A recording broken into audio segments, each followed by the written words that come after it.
Kita ketemu lagi dalam Diajar Nyario Sunda. Kali ini saya akan membicarakan tentang sesuatu yang terkait dengan api unggun. Baik. Pertama, api itu sene.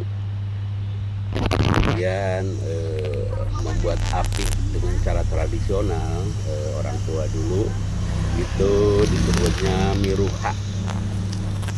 Kemudian membuat api unggun itu disebutnya mirun sene.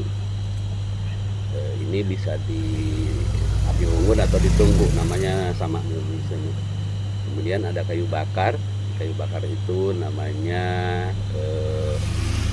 suluh. Kemudian kayu bakar yang dipakai untuk pertama kali, artinya yang ringan-ringan yang bisa membuat api itu cepat membesar, disebutnya panerak. Kemudian bakar itu sendiri artinya dalam bahasa Sunda itu duruk. Jadi kalau bakar-bakaran itu menjadi dudurukan. Dalam bahasa Sunda itu kata yang diulang itu tidak diulang semuanya, tapi menggunakan satu suku kata yang di awal. Jadi bakar-bakaran, dudurukan. Kemudian asap itu adalah asap, itu adalah hasep. Kemudian tumpukan kayu yang sedang terbakar itu disebutnya durukan. Kemudian lidah api yang menjilat sesuatu disebutnya ngalentab. Kemudian kalau api itu padam disebutnya parem. Kemudian kalau kondisi apinya bagus itu disebutnya ruhai. Kemudian kalau apinya besar, bahkan bisa disebut tak terkendali, disebutnya ngabebelak.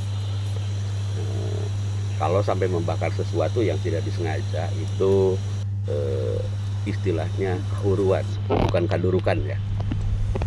Walaupun bakar itu duruk, tapi kalau kebakaran itu kahuruan. Kemudian bara api yang merah itu disebutnya ruhak. Beda kalau yang tadi ruhai, sekarang ruhak.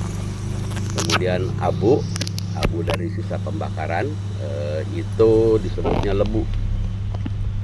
Kalau sesuatu yang menempel hitam yang diakibatkan oleh residu api disebutnya mehong.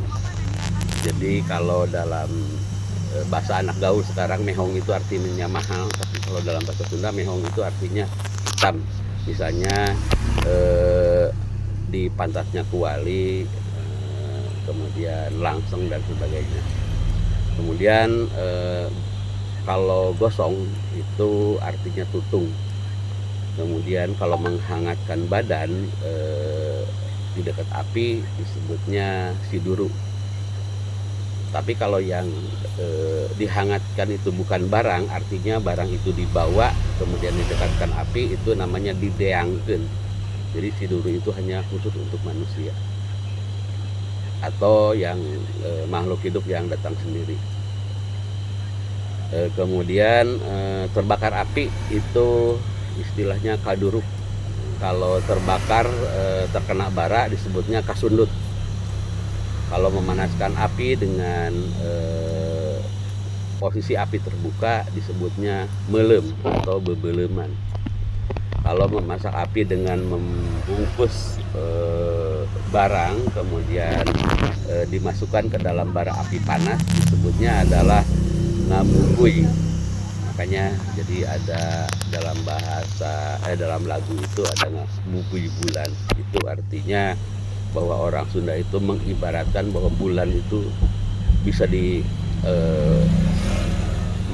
dengan dimasukkan ke dalam bara api. Kalau tungku di dapur itu namanya hawu, tapi dan tempat penyimpanan di atas tungku dapur itu disebutnya parasene. Nah, demikian, terima kasih.